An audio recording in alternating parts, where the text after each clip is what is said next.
तो दोस्तों पंच केदार में से एक केदार कल्पेश्वर मंदिर हम पहुंच गए हैं। और जैसे ही आप पहुंचोगे तो 200 मीटर पहले एक खूबसूरत सा झरना आपको दिखेगा।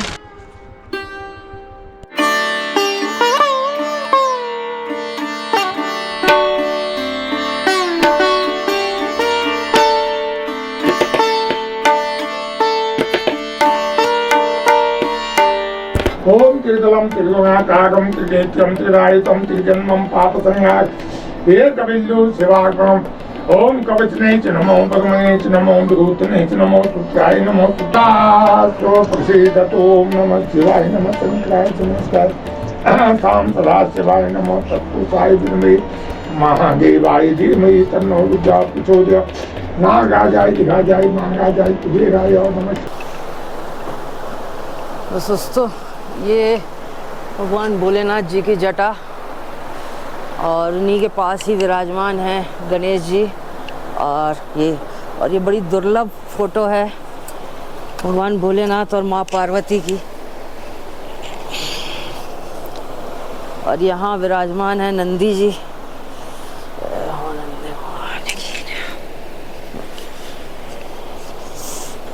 ये बताइए कि पंच केदार में से एक केदार है कल्पेश्वर महादेव जी। और कल्पेश्वर महादेव की क्या कहानी है? हाँ, कल्पेश्वर महादेव की कहानी ये है, मैं पूरे पांचों केदार की कहानी सुनाता हूँ आपको। पंच केदार में जो है ये पांचवा केदार है। पहला केदार केदारनाथ। केदारनाथ में भगवान का पृष्ठभाग पीठ की पूजा होती है, पीठ का दर्शन होता है। दूसरा केदार जो है मध्यमेश्वर। मध्यमेश्वर में भगवान का मध्य भाग की पूजा होती है, मध्य भाग का दर्शन होता है। तीसरा केदार जो है तुंगनाथ। तुंगनाथ में भगवान की भुजा की पूजा होती है, भुजा का दर्शन होता है। चौथा केदार रुद्रनाथ। रुद्रनाथ में भगवान का फेस की पूजा, फेस का दर्शन। पंचम केदार जो है भगवान कल्पनाथ जी। कल्पनाथ में जो है जटा की पूजा होती है और जटा का दर्शन होता है। जटा ये है आपके सामने, जटा है ये पूरी, यहाँ से लेकर सामने वो पीला झंडा दिखाई देगा वहाँ तक जटा है। जटा से जो है यहाँ पर जल निकलता है। सामने वॉकेट लगा है, बाल्टी लगी है, तो पानी पर अभी आप देखेंगे। अंदर कुआं है, कुएं में जो है बूंद बूंद पानी इकट्ठा होता है और जो है उस जल से भगवान का अभिषेक किया जाता है।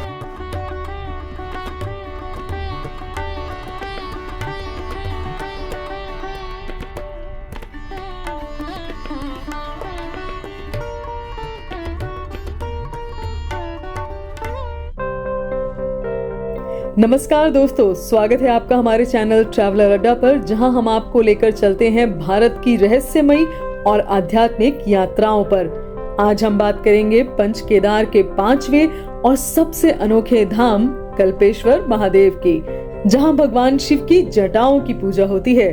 जी हाँ, तो चलिए शुरू करते हैं आज का अपना सफर। कल्पेश्वर महादेव मंदिर उत्तराखंड के चमोली जिले में उर्गम घाटी में बसा है। ये मंदिर समुद्र तल से लगभग 2200 मीटर की ऊंचाई पर स्थित है। आपको बता दें कि ये पंच केदार का एकमात्र ऐसा मंदिर है जो पूरे साल खुला रहता है। लेकिन दोस्तों, इस मंदिर तक पहुंचना कोई आसान काम नहीं है। हेलंग से देवग्राम तक अब सड़क बन गई है, लेकिन फिर भी आपको काफी खतरनाक रास्ते से होकर मंदिर तक पहुंचना होगा।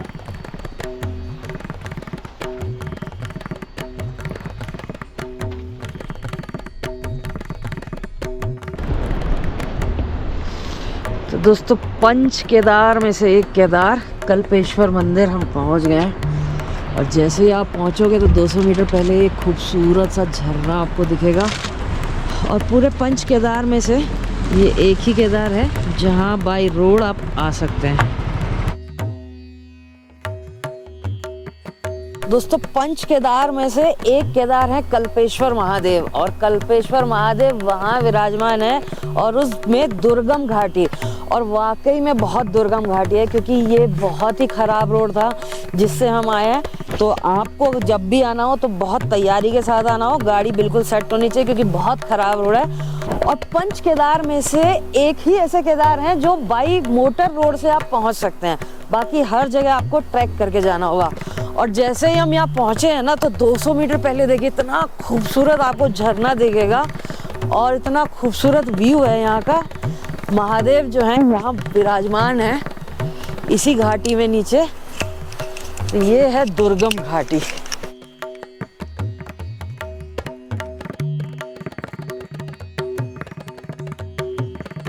और यहाँ आपको आने के बाद पार करना पड़ेगा ये छोटा सा पुल।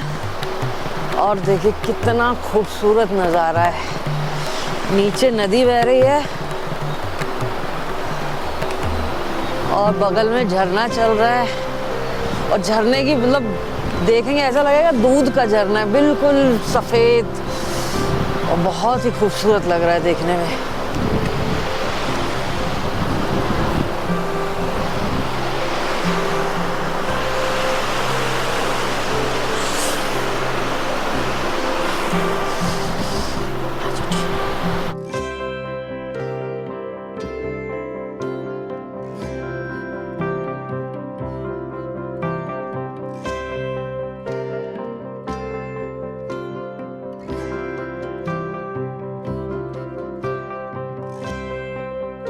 ये छोटा सा पत्थर का मंदिर जहाँ भगवान शिव की जटाएं स्वयंभू रूप में विराजमान है, मानो यहाँ समय ठहर गया हो। कहते हैं इस जगह पर ऋषि दुर्वासा ने कल्प वृक्ष के नीचे घोर तपस्या की थी, जिसके कारण इसे कल्पनाथ भी कहा जाता है। दोस्तों, क्या आपको पता है कि पंच केदार की कथा महाभारत से भी जुड़ी हुई है? कहते हैं जब पांडव अपने भ्रातृ हत्या के पाप से मुक्ति पाने के लिए भगवान शिव की शरण में गए तो शिव जी उनसे नाराज थे, जिसके कारण भगवान शिव बैल का रूप धारण कर गुप्त काशी में छिप गए। लेकिन पांडवों ने उन्हें वहां ढूंढ लिया और जब भीम ने बैल को पकड़ने की कोशिश की तो शिव जी धरती में समा गए। उनका कुबड़ केदारनाथ में, भुजाएं तुंगनाथ में, मुख रुद्रनाथ में और नाभि मध्य महेश्वर में और जटाएं यहीं यानी कि कल्पेश्वर में प्रकट हुई थी। यहाँ की सबसे खास बात यह है कि इस मंदिर में भगवान शिव की जटाओं की पूजा होती है, जिन्हें जटाधर या जटेश्वर के रूप में जाना जाता है।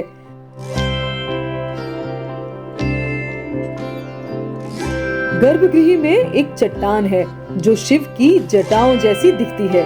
श्रद्धालु इसे छूकर और पूजा करके अपने पापों से मुक्ति पाते हैं। सावन के महीने में यहाँ का महत्व और भी ज्यादा बढ़ जाता है। कल्पेश्वर सिर्फ आध्यात्मिक ही नहीं बल्कि प्रकृति प्रेमियों के लिए भी स्वर्ग है। उर्गम घाटी के हरे भरे जंगल, कल्प गंगा नदी का मधुर स्वर और दूर नंदा देवी और त्रिशूल की चोटियां, मानो प्रकृति और शिव का मिलन हो। यहाँ रुक कर आप ध्यान में डूब सकते हैं, जैसा कि ऋषि अर्घ्या और दुर्वासा ने किया था।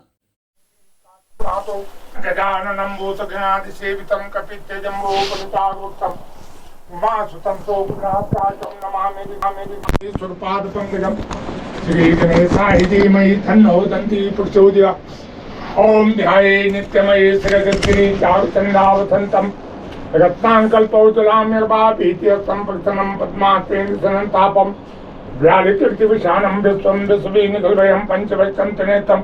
ओम नमः शिवाय नमः शंकराय महेशाय शाम सदाशिवाय नमो तत्पुरुषाय विद्महे महादेवाय धीमहि तन्नो रुद्रः प्रचोदयात्। आसनं ते समर्पयामि।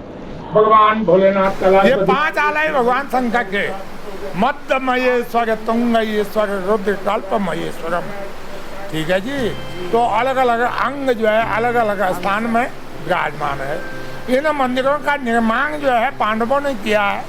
पांडवों ने इन मंदिरों को बनाया और आदि गुरु शंकराचार्य जी ने जो है इनका प्रचार प्रसारण किया।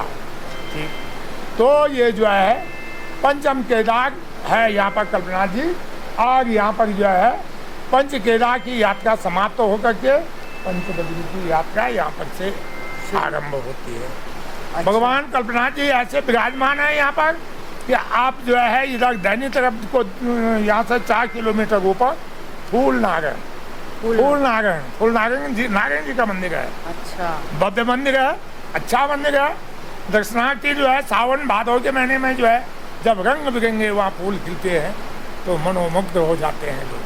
ठीक है जी। इसी प्रकार से जो है यहाँ से 15 किलोमीटर ऊपर जो है ये चोटी के ऊपर जो है बंसी नारायण जी है। बंसी नारायण जी जो है बंसी बजाते हुए चतुर्भुज में जो है विराजमान है। और वही सावन भादौ के महीने में जब वहाँ के फूल खिलते हैं तो बड़ा सौंदर्य आनंद आता है। तो अभी जो है अगर आगे से यहाँ से 2 किलोमीटर आगे जाइए आप तो पल्ले वाला जो गांव है उर्गम का बड़ा गांव, उसमें जो है ध्यान बद्री जी का मंदिर। भगवान विष्णु जो है ध्यान मग्न है। देखने वाली बात वहाँ पर यह है, आगे पूर्व साइड में जो है विष्णु भगवान बैठे हुए हैं, पश्चिम साइड में जो है भगवान भोलेनाथ बैठे हैं, ऊपर जो है विश्वनाथ जी बैठे हुए हैं। अरे ठीक है, ये योग निद्रा वाह। तो ध्यान मुद्रा में जो है ध्यान बद्री में भगवान बद्री विशाल जी बैठे हुए हैं। ठीक, आप आगे जाएंगे यहाँ से हिलंग से आगे जोशीमठ के लिए निकलेंगे तो आगे 3 किलोमीटर, हिलंग से आगे 3 किलोमीटर पर जो है गिरधि बद्री आपने दर्शन कर दिया होगा, या आप जाइए, बोर्ड लगे हैं, आप दर्शन कीजिए। आप जोशीमठ में जाएंगे, भगवान नरसिंह भगवान का जरूर दर्शन कीजिए। नरसिंह भगवान का भव्य मंदिर है और बगल में जो है माता जो है दुर्गा माता जी का मंदिर है, जरूर दर्शन। आगे नीचे जाएंगे, विष्णु प्रयाग में जो है विष्णु भगवान जी स्वयं विराजमान है। ठीक, आगे आप ऊपर जाएंगे तो पांडुकेश्वर में योग बद्री, आप जो है बद्रीनाथ में जाएंगे स्वयं बद्री विशाल जी। इसी प्रकार से जो है पांडवों ने भी ऐसी यात्रा की थी, यहाँ से बद्री केदार होते हुए पंच बद्री के लिए यहाँ पर से रवाना हुए थे वो बद्रीनाथ से, तब जाके वसुधारा होते हुए सतोपंथ के लिए निकल गए थे। ये भगवान भोलेनाथ की पूरी जटा है और इसी में ही ये कुंड है।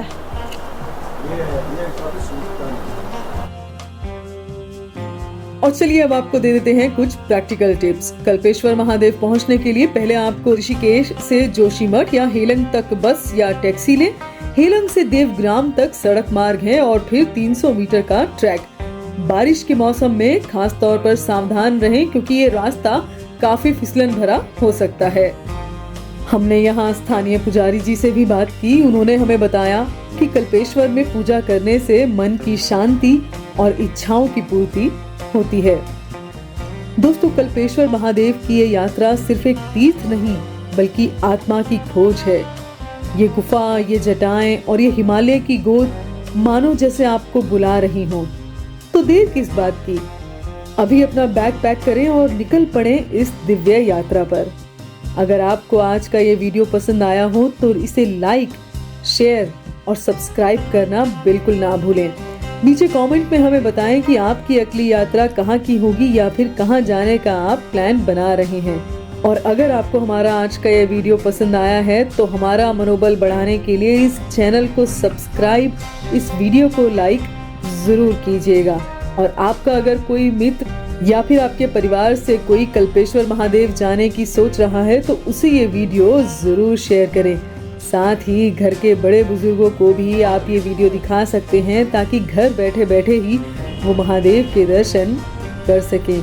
और इसके अलावा आपके मन में कोई सवाल हो तो हमें नीचे कमेंट बॉक्स में लिखकर जरूर भेजें। हम आपके हर प्रश्न का जवाब देने के लिए हमेशा तैयार हैं। इसी के साथ फिलहाल हमें अनुमति दीजिए। आप अपना ध्यान रखिए। धन्यवाद। जय भोलेनाथ।